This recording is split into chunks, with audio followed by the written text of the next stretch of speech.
আসসালামু আলাইকুম। Designing hero একাডেমির পক্ষ থেকে আপনাদেরকে নতুন আরেকটি টিউটোরিয়ালে স্বাগত জানাচ্ছি। আশা করছি সবাই আল্লাহর ইচ্ছায় ভালো আছেন। ইউআই ডিজাইনের অনেক গুরুত্বপূর্ণ বেশ কিছু প্রিন্সিপাল গাইডলাইন রয়েছে।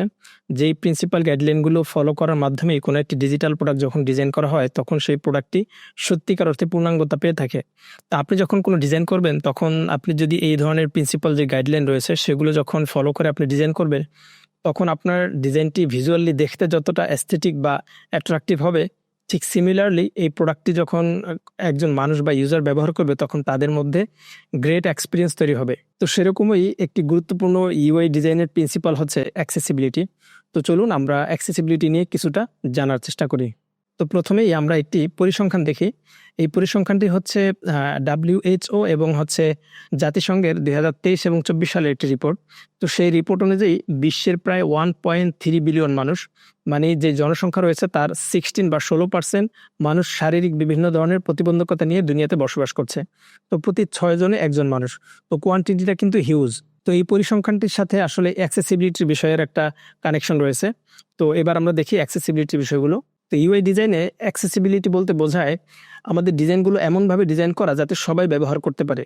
সবাই মানে সবাই হচ্ছে যাদের শারীরিক, মানসিক অথবা প্রযুক্তিগত যে কোনো ধরনের সীমাবদ্ধতা রয়েছে, তারাও যাতে সহজে আমাদের ডিজাইন করা প্রোডাক্টগুলো বা আমাদের ডেভেলপ করা প্রোডাক্টগুলো সহজেই ব্যবহার করতে পারে, সেই বিষয়টিকে নিশ্চিত করাই হচ্ছে অ্যাক্সেসিবিলিটি এর কাজ।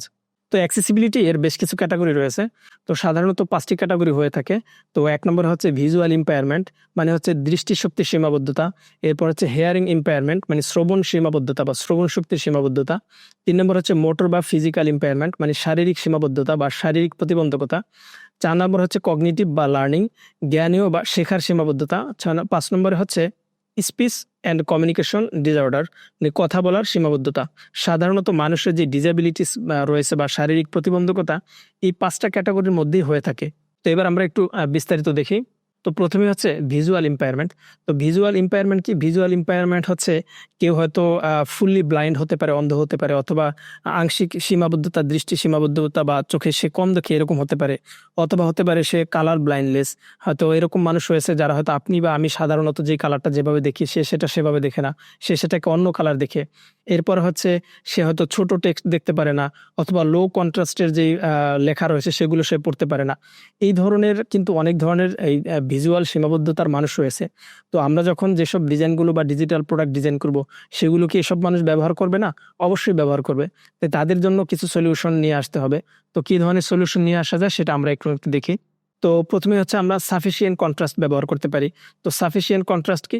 যেমন আমরা এখানে এই এক্সাম্পলটি দেখলে বুঝতে পারবো যে এমন কন্ট্রাস্টের মধ্যে কালার সেট করা যাতে করে খুব সহজেই কিন্তু মানুষ বুঝতে পারে বা পড়তে পারে। হয়তো এমন কন্ট্রাস্ট থেকে আমরা কালার দিলাম, সেটা হয়তো খুব সহজেই কিন্তু মানুষ অ্যাক্সেস করতে পারবে না বা বুঝতে পারবে না। তো এই জন্য এমন কন্ট্রাস্ট থেকে কালার সিলেক্ট করতে হবে যাতে সব ধরনের মানুষ সেই ধরনের কন্ট্রাস্টের কালার ব্যবহার করতে পারে।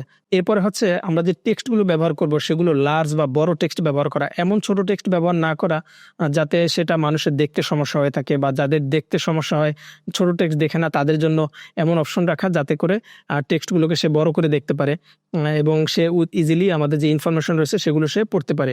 এরপর হচ্ছে স্ক্রিন রিডার সাপোর্ট দেয়া এবং এএলটি টেক্সট। তো এই স্ক্রিন রিডারগুলো কাজ কি? স্ক্রিন রিডার যেগুলো রয়েছে সেগুলো কাজ হচ্ছে আমাদের ওয়েব বা ডিজিটাল প্রোডাক্টের যে ইনফরমেশন রয়েছে, সেগুলো যাদের চোখের সমস্যা তারা তো আসলে দেখতে পারে না, তাই না? তো তাদের জন্য এই স্ক্রিন রিডারগুলো সেই ইনফরমেশনগুলো পড়ে পড়ে তাদেরকে শুনিয়ে থাকে। তখন কিন্তু তারা সেগুলো শুনে শুনে বুঝতে পারে যে আসলে এখানে কি রয়েছে। তো এই জন্য অল্টারনেটিভ টেক্সট বা এএলটি টেক্সট যেটি রয়েছে এটিকে বলা হয় অল্টারনেটিভ টেক্সট। তো এইটি হচ্ছে যে আমরা যেই প্রোডাক্টগুলো ডিজাইন করি, সেগুলো যখন ডেভেলপমেন্ট করা হয়, তো ডেভেলপারদের সাইড থেকে এরকম কিছু অপশন থাকে, সেখানে হয়তো আমরা যে ইমেজ বা গ্রাফিক্যাল যেসব এলিমেন্টস ব্যবহার করতেছি, সেগুলোর এরকম কিছু টেক্সট দিয়ে দেয়া যাতে করে স্ক্রিন রিডার খুব সহজেই টেক্সটটিকে পড়ে তাকে বলতে পারে যে এটি একটি মানুষের ছবি, এটি একটি হয়তো আইকনের ছবি, এরকম ইত্যাদি বিষয়গুলো। তো এই স্ক্রিন রিডার এবং এএলটি বা অল্টারনেটিভ টেক্সটের সাপোর্ট দেওয়ার মাধ্যমে কিন্তু আমরা এই ধরনের মানুষের জন্য সলিউশন নিয়ে আসতে পারি। তো এরপরে হচ্ছে হেয়ারিং রিলেটেড সমস্যা যারা রয়েছে বা যাদের শ্রবণ রিলেটেড সমস্যা রয়েছে, তো তাদের মধ্যে কিরকম হতে পারে? হয়তো হতে পারে যে সে একবারই কানে শোনে না, অথবা হতে পারে যে সে আংশিক শোনে, অথবা হচ্ছে যে তার ক্ষেত্রে অল্প সাউন্ড যেটি সেটি শুনতে সমস্যা হয়, অথবা বেশি লাউড স্পিকার বা লাউড সাউন্ড যেটি সেটি শোনার ক্ষেত্রেও তার সমস্যা হয়ে থাকে। তো এই ধরনের মানুষের জন্য কি ধরনের সলিউশন হতে পারে? তো প্রথমে হচ্ছে সাবটাইটেল হতে পারে। যেমন বর্তমান সময়ে কিন্তু সাবটাইটেলগুলো খুব জনপ্রিয়। আমরা যখন YouTube বা ভিডিও প্ল্যাটফর্ম যেগুলো রয়েছে সেগুলোকে তো কিন্তু আমরা দেখতে পারি। আমি হয়তো একটি ভাষা বুঝতেছি না, সেক্ষেত্রে হয়তো আমি আরেকটি সাবটাইটেল দিয়ে বা আমার সাবটাইটেলটি দিয়ে আমি বোঝার চেষ্টা করি।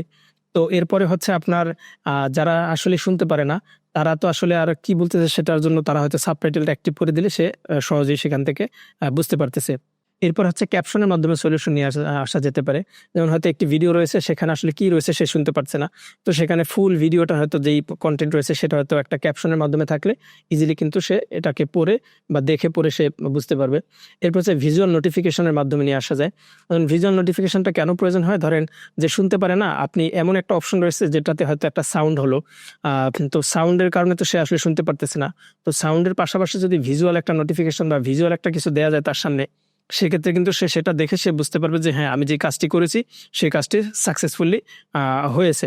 তো এই ধরনের সলিউশনের মাধ্যমে মূলত যাদের এই হেয়ারিং বা শ্রবণ রিলেটেড সমস্যা রয়েছে তাদের জন্য আমাদের প্রোডাক্টগুলো আমরা অ্যাক্সেসিবল করতে পারি। এরপরে ৩ নম্বর হচ্ছে মোটর বা ফিজিক্যাল বা শারীরিক সীমাবদ্ধতা যাদের রয়েছে তাদের। তো এই ক্ষেত্রে কি সমস্যা থাকতে পারে? তো প্রথমেই হচ্ছে এখানে থাকতে পারে যে হয়তো কারো আঙুল নেই অথবা কারো হাত নেই, অথবা হচ্ছে আঙুল আছে হয়তো ১টি বা ২টি আঙুল নেই। এরকম সমস্যা থাকতে পারে। এরপরে হয়তো তার হাতের মধ্যে এমন সমস্যা রয়েছে সে হয়তো মাউস ব্যবহার করতে পারে না। অথবা হচ্ছে সে মোবাইলের স্ক্রিন টাচ করতে পারে না বা ল্যাপটপের যে টাচপ্যাড রয়েছে সেটাকে সে প্রপারলি ইউজ করতে পারে না। তো এই ধরনের মানুষ যাদের রয়েছে তাদের জন্য আসলে কি ধরনের সলিউশন আমরা নিয়ে আসতে পারি? যেমন এখানে হচ্ছে সলিউশনের মধ্যে আমরা নিয়ে আসতে পারি লার্জ ক্লিকেবল এরিয়া। তো এই ক্ষেত্রে হচ্ছে যে বাটন থাকবে বা যেখানে ক্লিক করবে, তো সেই জায়গাগুলোকে বা বাটনগুলোকে সাইজ নির্দিষ্ট পরিমাণ বড় রাখা, যাতে করে খুব সহজেই কিন্তু তারা ক্লিক করতে পারে।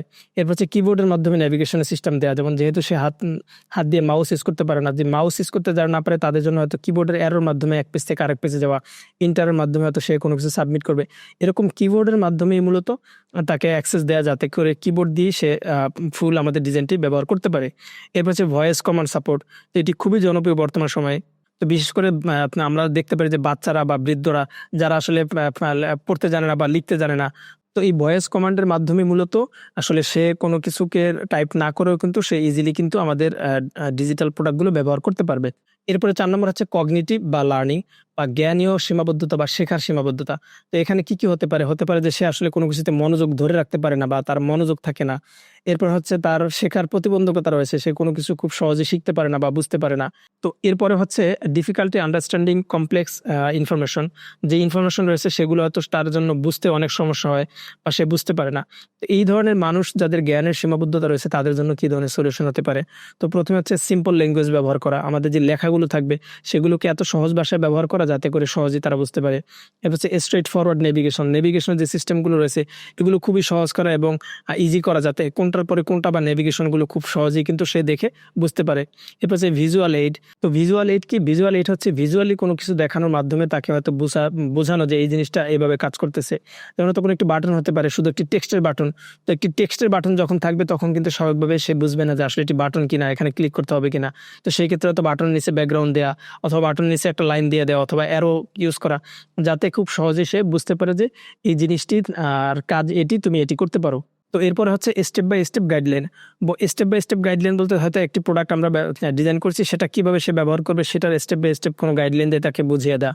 তা আমরা যখন বর্তমান সময়ে কোনো সফটওয়্যার বা অ্যাপ্লিকেশন ইনস্টল করি তখন কিন্তু আমরা দেখতে পারি শুরুতে দেয়া থাকে যে তুমি প্রথমে এখানে যাও, তারপরে এখানে যাও, নেক্সট নেক্সট নেক্সট, এরকম কিছু ইনফরমেশন থাকে। এটাকে হয়তো ইউজার অনবোর্ডিং বা প্রোডাক্ট ট্যুর বলা হয়ে থাকে। তো এই ধরনের সিস্টেমের মাধ্যমেই কিন্তু এই ধরনের সমস্যা যাদের রয়েছে তাদেরকে কিন্তু সহজেই আমাদের প্রোডাক্টগুলো তাদের জন্য অ্যাক্সেসিবল আমরা করতে পারি। তো এরপরে ৫ নম্বর হচ্ছে স্পিচ বা কথা বলার ক্ষেত্রে যাদের সমস্যা রয়েছে, হয়তো সে একেবারেই কথা বলতে পারে না অথবা সে কথা বলে সেটা হয়তো সে প্রপারলি বোঝাতে পারে না। তো তাদের সমস্যার জন্য কি ধরনের সলিউশন নিয়ে আসা যায়? তো তাদের জন্য হয়তো আমরা টেক্সট বেস কোনো সলিউশন নিয়ে আসতে পারি। হয়তো সে বলতে পারতেছে না বা বোঝাতে পারতেছে না, সে হয়তো লেখার মাধ্যমে সে বুঝিয়ে দিল যে আমি এই জিনিসটা বলতে চাচ্ছি বা এটা করতে চাচ্ছি। তো এই ধরনের সিস্টেমগুলোর মাধ্যমে মূলত এই যেই ডিসেবিলিটিস মানুষ রয়েছে তাদের জন্য আমাদের যে প্রোডাক্টগুলো বা আমরা যেগুলো ডিজাইন করবো সেগুলো তাদের জন্য খুব সহজেই আমরা অ্যাক্সেসিবল করতে পারি। তো আমরা যখন আমাদের প্রোডাক্টগুলো ডিজাইন করবো এবং ডেভেলপ করবো তখন এই ধরনের সলিউশনগুলো আমাদের মাথায় রেখে এই ধরনের মানুষগুলোর কথা চিন্তা করে আমাদেরকে এই সলিউশনগুলো আমাদেরকে নিয়ে ভাবতে হবে। তাহলেই আমাদের একটি প্রোডাক্ট সকল ইউজারদের জন্য অ্যাক্সেসিবল হবে। তো তো এখন এই যে এখানে তো আসলে অনেকগুলো সলিউশন। তো এখন বুঝতে হবে আমি যে ডিজাইনটি করতেছি কোনটার সাথে কোনটা কানেকশন রয়েছে, কোনটার ক্ষেত্রে কোন ধরনের সলিউশন আমরা অ্যাপ্লাই করব। আমরা তো আর সবগুলোর ক্ষেত্রে সব ধরনের সলিউশন ব্যবহার করবো না, তাই না? তো এটা আমাদেরকে বুঝেই কিন্তু তখন এই ধরনের সলিউশনগুলো আমাদেরকে অ্যাপ্লাই করতে হবে। তো বর্তমান সময়ে কিন্তু অ্যাক্সেসিবিলিটি বিষয়গুলোকে খুবই গুরুত্ব দেওয়া হয়ে থাকে, কারণ যেহেতু বিশ্বে প্রায় 16% মানুষ। তো বিশেষ করে উন্নত কান্ট্রিগুলোতে আপনি যদি ইউরোপ বা আমেরিকা বা এইসব কান্ট্রিগুলো থেকে কোনো ডিজিটাল প্রোডাক্টকে আপনি লঞ্চ করতে চান বা তৈরি করেন, সেটা যদি আপনি অ্যাক্সেসিবিলিটি যে গাইডলাইন রয়েছে সেটা যদি আপনি ফলো না করেন, তারা কিন্তু সেটাকে লঞ্চ করতে দিবে না। তো এইভাবেই কিন্তু এই বিষয়টাকে এখন এত বেশি ইম্পর্টেন্সি দেওয়া হয়ে থাকে। তাই অবশ্যই আমাদেরকে এই বিষয়গুলোকে ভালোভাবে জানতে হবে এবং বুঝতে হবে। তো এই ভিডিওর মাধ্যমে ইউআই ডিজাইনের গুরুত্বপূর্ণ অনেকগুলো প্রিন্সিপাল রয়েছে, তার মধ্যে শুধু একটি প্রিন্সিপাল নিয়ে আমি আলাপ করেছি। আমার ডিজাইনিং হিরো একাডেমিতে আমি ইউআই ইউএক্স এর উপরে 0 থেকে প্রফেশনাল লেভেল পর্যন্ত একটি কোর্স নিয়ে কাজ করতেছি। এই কমপ্লিট কোর্সটিকে আমি 3টি লেভেলে ভাগ করেছি। তো ইতিমধ্যে লেভেল 1 পাবলিশ হয়েছে এবং বাকি লেভেলগুলোর কাজ চলতেছে। তো এই লেভেল 1 এর মধ্যে গুরুত্বপূর্ণ সবগুলো ইউআই প্রিন্সিপালগুলো নিয়ে ডিটেলস আলোচনা করা হয়েছে। প্রয়োজনে আপনি ভিজিট করে দেখে আসতে পারেন। আর যদি আপনি একেবারে বিগিনার থেকে ইউআই ইউএক্স প্রফেশনাল লেভেল পর্যন্ত শিখতে চান বা শিখতে আগ্রহী হয়ে থাকেন, তাহলে প্রয়োজনে আপনি কোর্সটি এনরোল করতে পারেন। আশা করছি আপনি যদি টেক ইন্ডাস্ট্রিতে বা ডিজাইন নিয়ে কাজ করতে চান, ইউআই ইউএক্স নিয়ে আপনি কাজ করতে চান, সেক্ষেত্রে হয়তো এই কোর্সটি আপনার জন্য বেশ সহায়ক হবে ইনশাআল্লাহ। আর কোর্সের মূল্য আমি খুবই মিনিমাম রাখার চেষ্টা করেছি, যেটি হয়তো আপনি আপনার বন্ধুদেরকে নিয়ে একদিনের আড্ডাতেও এর থেকে বেশি টাকা খরচ করে থাকেন। কোর্সের লিঙ্ক ডিসক্রিপশনে দেওয়া রয়েছে, চাইলে আপনি ভিজিট করতে পারেন। তো যাই হোক, ভিডিওটি যদি আপনার কাছে ভালো লেগে থাকে তাহলে লাইক করতে পারেন অথবা অন্যদের মাঝে শেয়ার করতে পারেন, যাতে অন্যরাও নতুন কিছু শিখতে পারে। এছাড়াও আপনি যদি এই চ্যানেলটিতে নতুন হয়ে থাকেন তাহলে প্রয়োজনে চ্যানেলটি সাবস্ক্রাইব করে রাখতে পারেন। তো এই ভিডিওতে এতটুকুই, দেখা হচ্ছে পরবর্তী ভিডিওতে। আল্লাহ হাফেজ, আসসালামু আলাইকুম রহমতুল্লাহ।